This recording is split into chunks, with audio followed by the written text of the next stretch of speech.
Hello, everyone. Nice to see you. Welcome to Class 1, Unit 2. Look at this picture. There's a fly in my soup. There's a fly in my soup. That's terrible. And look at this. There are.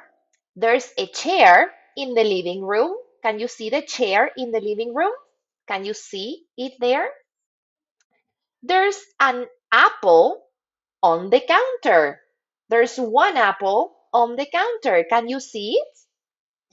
And there are books on the table. There are books on the table. Can you see the books in the picture?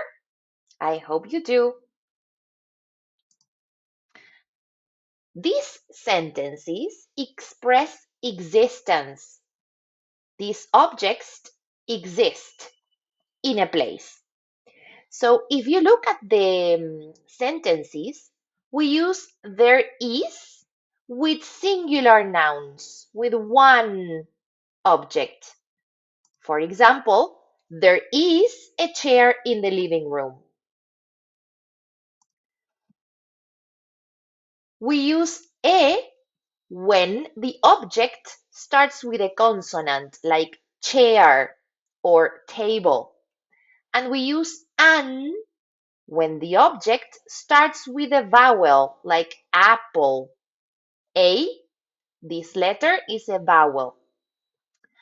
And we use there are with plural nouns.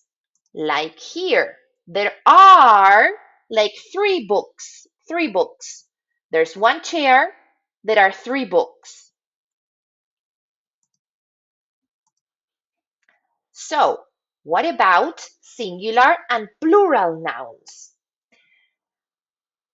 For singular nouns, in most cases, we add an S, like here, chair, chairs. Sometimes, for some nouns, we have to add ES, like toothbrush, toothbrushes. And sometimes, the singular noun changes a letter. Here we have an F, and here we have a V. So we say knife and knives. So this changes the letter, an F and a V. So now you can go and practice, and you can also read this information as well. It was very nice to see you.